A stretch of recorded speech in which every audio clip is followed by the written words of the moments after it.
Welcome to Rational Alchemy, though again today we're going to be talking rational politics. I'm joined at the table by Diane, who is running for Mayor of Longmont. Diane, welcome to the table.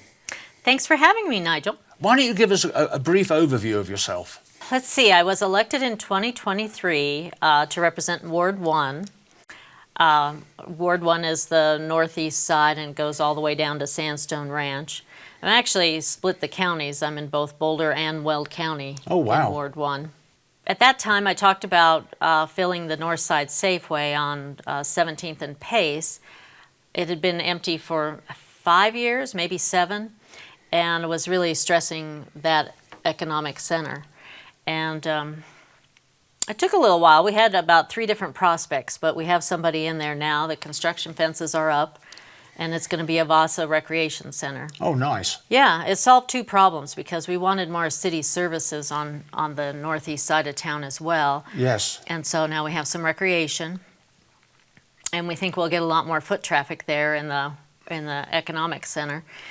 And then we also, my collaboration with my colleague, the Mayor Pro Tem, we were able to talk to the library board and Friends of the Library and talk about putting in library lockers to extend library service to that end of town as well.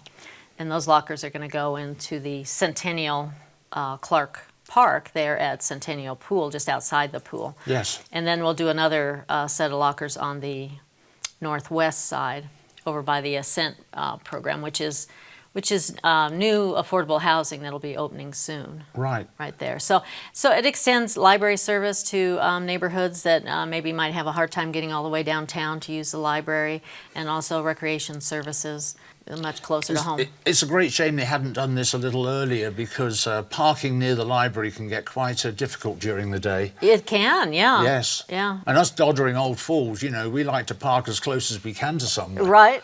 So, Yeah. you know, Yeah. that to us is important. Let's talk about traffic safety within the town, and also let's talk about the way that Longmont is growing. Okay. Okay, because the two are obviously very related. I've lived in Longmont now since '91, and I have seen an awful lot of growth in the town everywhere. Do you think the town has grown too quickly, or do you think it's been just right, or what are your feelings about the way that Longmont has grown? Because I know you've been here about the same length of time that I have. I have, yeah. So you've seen exactly the same that I've seen. So I have, What are your yeah. feelings about it? Well, okay, so prior to being on the council, I was on the transportation board for 2 years. And you're very cleverly and skillfully pulling all this information out of me, so thank you for your questions. Something that I learned on the transportation board is that originally Longmont was centralized in its transportation. In other words, you know, we're very Main Street centric, and everything panned out from there. Mm-hmm. And of course the train came through just east of there, and the town built up around the train. So that's how transportation kind of drives growth. However, our transportation didn't scale with the way we grew, and that's a conversation I've had with engineers. Yes. And so we really have to reconfigure how we work our transportation. And the idea now with Vision Zero, and which was one of our transportation board initiatives, and with bus rapid transit, and you know, talking about having more connections outside of town to get to Denver.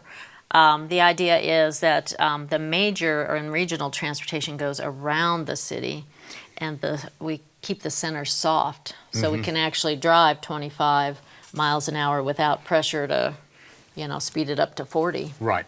Yeah. So we have Ride Longmont, which is a dial-up, or you can use an app service. It's $2 a ride, $1 if you're a senior or a child, or if you have a disability. And that service will go all the way out to the mobility hub there at Firestone, where you can catch a CDOT bus, not an RTD bus, but a brand new CDOT bus that'll get you all the way down to Union Station in Denver. Oh, okay. Yeah. So, and these are Lux buses, brand new, Wi-Fi enabled, perfect for commuting. Right. Yeah. Absolutely perfect. Talking of traffic safety, okay, one of the things I've noticed with the growth of the town, though, is that the driving seems to be getting worse and worse. And I've seen so many people just blow through red lights now, it's not even funny. It's got me worried. So I'm now extra cautious whenever I go through a pair of traffic lights. What are your feelings about that? And is there anything we can do to mitigate it? Or Yeah, that's part of the Vision Zero initiative. And if anybody's interested in participating in Vision Zero, we get together on even months. So I guess the next one would be in October, first Thursday, down at the Senior Center. One of the things, you're not wrong in your assessment. They set up cameras at 17th and Main. I think it was over a 4 or 5 month period and recorded about 17,000 running red lights. good grief. Yeah, so it's like, oh my gosh, all we had to do was ask Nigel. I underestimated. Right? Our city manager was shocked. So initially, what we're going to do is we're going to put in red light cameras where we know there's difficulty, and I know that's, it's do we want to save lives or are we worried about privacy? It's a little bit of both. What we're hoping to do. I'm going to disagree. Saving lives is far more important. I think it has to do with time.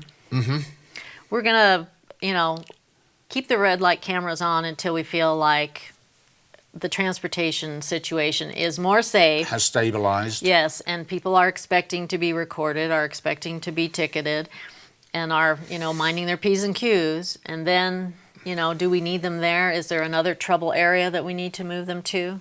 I would recommend we all drive like we're being recorded. I do think it makes us more polite and remember everything we learned in driver's ed. Right. Yeah. Yeah, I live just off Gay Street. And it always scares me crossing 17th. Yeah, it's scary there. Because, it's not a main street traffic lights. 17,000. I'm sorry, I'm still trying to get over that. The sad thing is that is not the most dangerous intersection in town.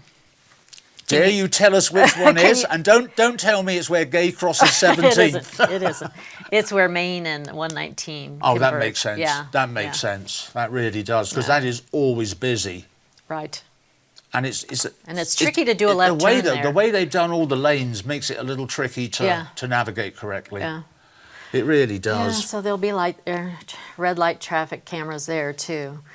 But we have identified, and I can't remember if Gay was on the list. I know most of 17th as it goes down, but at Francis for sure. Yeah. I've never had trouble at Francis, funnily enough. Everyone seems to behave themselves there.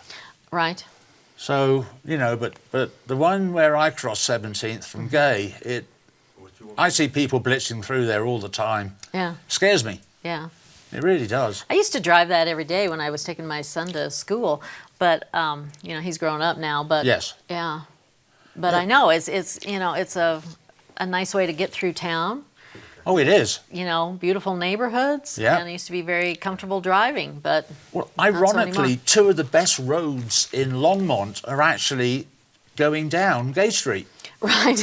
I mean, absolutely perfect. The way they tarmacked it, it's perfect. I mean, it's pancake flat. It's wonderful. Yes. Yeah, it is.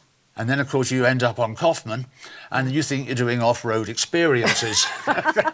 Anyway, we won't talk about that. Yeah, and those are mature neighborhoods too. So there's a nice canopy. That's even right. in the summer. Yeah, They're very pretty streets. They really are. They are. They really are. How about what's your feeling about local businesses? Okay, and business development. Business is the driver of our city. That's where all the city's money comes from, is from business, sales and revenue and the tax associated with that. And right now, businesses are hurting. They never truly recovered from COVID. Right. So my first year on council, we had a tight budget, and this year we'll have an even tighter budget. We're looking at different ways to expand revenue. And one of the best ways is to support businesses and increase production in town. Right. And so how do we do that? I think we need to make it easier for businesses to do business. We had on Monday, so just 2 days ago, we had a fishbowl conversation about minimum wage. would raising the minimum wage help? And of course, employees, are feeling the crunch of the cost of living here. Yes. But so are businesses. And, businesses are, relating that they have a lot invested in their businesses. A lot of them are still carrying debt after COVID, and they have a lot invested in their employees. So therefore, they pay them as much as they possibly can. But their revenues are not going up. So the thing is, we have got to get in this together and buy local. Find out what your neighbors do, support them in their endeavors and whatever business they're in. If it's a restaurant or if they sell insurance or whatever they might do. They have a med spa or, go patronize it, because that money stays here and it goes into the city coffers. So one thing I've never agreed upon is the fact that here we are in little old Longmont. We're about, 110,000 people? Yeah. About? Very good. Why do we have 2 super Walmarts? Because those are the places that kill local business. Yeah. We used to have a third. We used to have a third. Yeah. I mean... At least now they're at opposite ends, Yes. and they kind of, other cities They can do come. bookend the town almost, Yeah. but, it seems crazy that a town of our size needs 2 massive hospitals and 2 massive Walmarts. I don't shop at Walmart. I guess I shouldn't say that on camera, but Well, don't worry, neither do I. I make an effort to shop locally wherever I can. Yes. Yeah. And that does not mean going to Target. I don't go to Target either. I will confess to shopping at Costco. Yes. Yeah. Well, sometimes, economics does play obviously an important part Yeah. of living. It does, and boy, they have some good deals at Costco. But back in the day, I used to go to the pantry market too, Right. and I wish we still had a Yes. corner store. I would like to see that to be more, community centric. Like when I'm talking Yes. about the Northside Safeway, I just want to see that develop and have just about everything that you need, core services wise, in that area, so all the surrounding neighborhoods can just walk, bike, and it's a Yes. short car ride, and people feel very safe going within their own community streets, Right. and can get what they need, so they don't feel the need to have to drive so far. Mm-hmm. And I do think when I'm here from seniors that they don't feel safe driving all the way across town. So it's much easier, to go down 2 or 3 blocks. Right. Make the same trip, maybe same time every day, when the traffic's Yes. less intense. As a senior myself, you just sort of plan your trip at the time of day that you want to do it. Mm-hmm. Do you want to go across town? Well, don't do it at 5 o'clock. Right. It's dead simple. And it pretty much starts at 3:30. Well, yeah, right? 3:30 to 6. Oh my gosh, why am I out on the street? Yeah. It's funny, we were talking about congestion earlier, and really, Longmont it doesn't really get that congested, except in those little rush hour periods, and then it's typically just on Main Street. Yeah, Main Street, 119, If you know Hover. if you know the side roads, you can just sort of still whiz through town fairly easily. Yes. So that's always worth knowing. So we talked about local business, we've talked about safe streets and less congestion. What do you feel about the food tax that Longmont puts on? I think we have too much tax. We did discuss this with our CFO before he retired, and a lot of our bond initiatives are based on our tax, our sales tax. So it's not so easy to remove a tax of that nature, because a lot of things that we voted for, like the Nelson Flanders water system repairs that we needed, and I think that was back in 21. But the bond market has been so bad that we've had to take a while to get it going, and so we don't want to lose our favorable bond position because our capital improvements depend on that. So that's the situation we find ourselves in. And I guess I should tell you, I'm a business development accountant, so I've been an accountant for 30 years in town, and so I appreciate the mechanisms of it that have to be observed. But we do need to reduce we do need to reduce burdens on business, and we need to reduce burdens on just the local citizenry so that they have more disposable income. So how do we do that? And right now I think our quickest way to do that is to reduce fees and permitting and things that the city would hate to give up, but probably if we did, we'd actually make more money in sales tax. Right. So right now it's a trade-off. We're seeing that the sales tax revenue is less than we had hoped, and the use tax is disappearing. And even the marijuana tax is low right now. But I think if we pulled back on some of the things that are costing people money that they hadn't planned for, the permitting, the fees, but use charges, I guess, is what I want to say. Okay. Then if we could pull back on those, it would be pretty much immediate that people would have a little more disposable income. So I don't know if you had an appliance replaced recently, but one of our business owners was saying that he had to replace an oven, and he had to get a permit. And I thought, when did that happen? I was unaware that there was permitting required for, to replace an oven if you're a commercial establishment. But I had recently replaced a water heater, and it was almost twice what the last one cost because there was permitting, and there were more rules and regulations and add-ons that you had to have on your water heater. I've never had a water heater accident. They just wear out at my house. So I'm not sure what that's about, but it seems like there's a lot of layers that we're adding on that. And actually, council talked about having a list of about 22 items that people had sent to me that they think are costing them about $1,500 extra a year per person. They're estimating. And someone that was in the council chamber said, I'd like to see that list. And so I aggregated it, and I had gotten more responses and actually came up with 43. And these were all state level and below, that really didn't include all the city concerns. And now if you're following the legislative session, they've added another one, and that they've removed the vendor fee for businesses who pay sales tax to the state. So now we're up to 44. I have to add that to my list. so I actually had twice as many, as I thought I had. Wow. And and it adds up. And this is a nonpartisan issue. I had therapists say that their recertification's gone up $82 a year. I think they have to take classes too. And I don't know what the current rate is, but I think that is quite a bit more out of their pocket.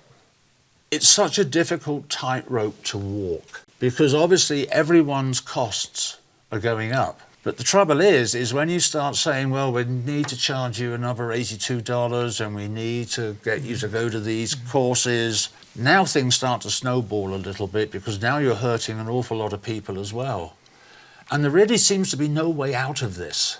I guess that's part of why I'm running for mayor, is I have a big economics background, and there are proven methods to reduce cost of living.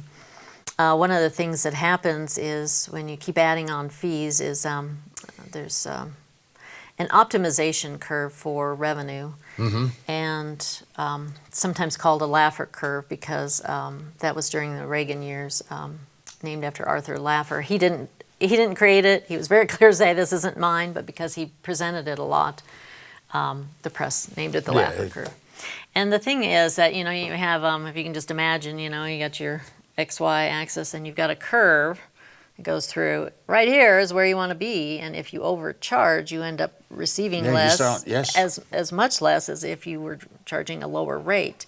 So that's when you're talking about, lowering the rate. I think we could get there, but first we have to back off and get up to that pinnacle. Back up to the peak. Yeah, and we would all be doing better. So so we have to find that sweet spot, which is the top of the mountain. We should know how to get there, right? We're in Colorado. Yeah, right. I've always thought it funny that you call them the 1400s, but we're not at sea level. Oh. They're really only, sort of like, 10,000 feet tall. Let's be honest about it. What would be your one main thing that you'd like to accomplish if you become mayor? I talk about three things, but they all kind of combine into That's one all beautiful met. package, and that's beauty, science, and business. And I think Longmont has always been the best at all three of those. It's a beautiful town. You can see why our founders chose to set up roots Yes. here. And science, we've always been ahead in innovation.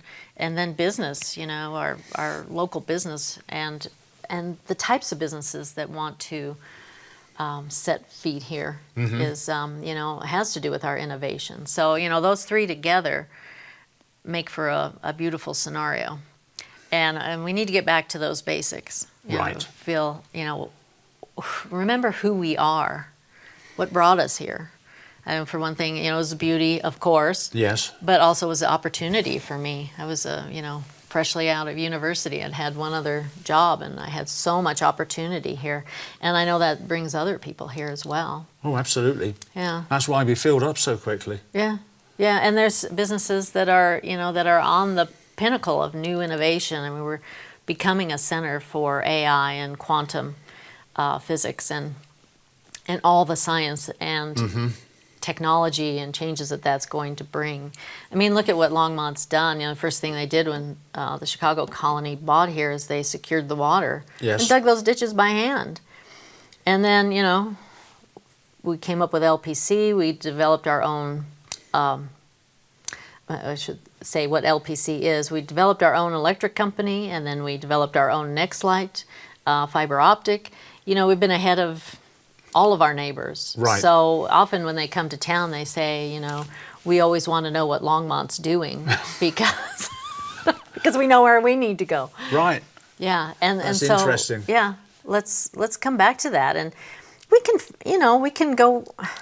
All we have to do is decide that that's where we're going, and that's and we'll get there. Right. So we need to do this together, and Yes. if we want to fix this, we can. So. It'll be okay. Everything's going to be okay, I guess is the message I want to say.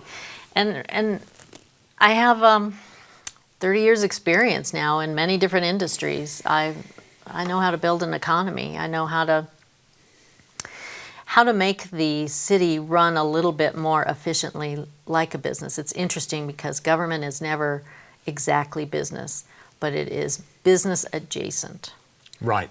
And so we are invested in business as well. Without good government, the populace becomes very unhappy, and the businesses become very unhappy. And true. now you've got a real problem on your hands.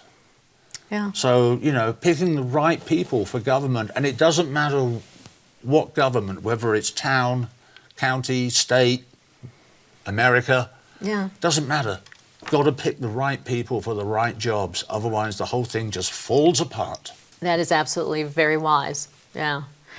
My big question to people as I've been out talking with the neighborhoods is, why are we so frustrated? Why are we so angry?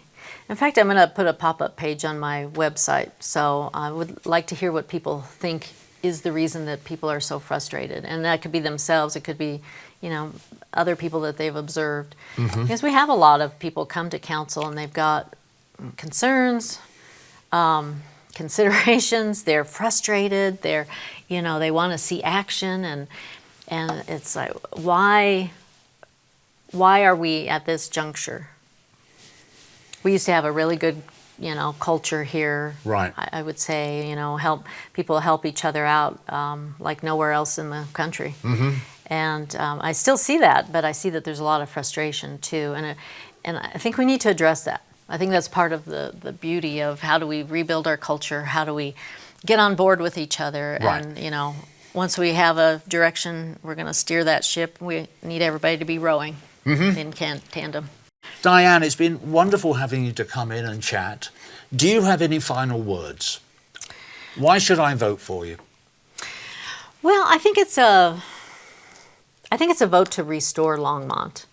We need, and it's not just me, I can't do it on my own. We have 4 seats that are changing in this election cycle. We need people who are at least business aware, if not business savvy. who can look at things through that lens. You know, we've done a lot with housing, but now we need to look at affordability. So we really need those types of skills. And so we have 4 seats. We have 2 of the at-large and the Ward 2 seat, and then the mayorship that's up for election.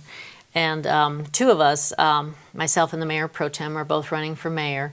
And we're both going to continue on the council, and we collaborate beautifully. So we are going to go in this direction. Just get us the help that we need. And as we said earlier, if you get the right people in the right positions, some things become obvious. They really do. Thank you for your insights. You were very wise in acknowledging that. Well, I sort of look at Washington and see all the wrong people in the wrong positions and go, haven't they learnt anything yet? Diane, thank you so much for joining us at the table, and it's been an absolute pleasure talking to you. Oh, likewise, likewise. Good luck in your campaign. Thank you. Thank you very much for joining me. I'm Nigel Aves, your host. The table will always be here, and the Captain's Lounge Studios welcomes you back at any time. Thank you. Bye-bye.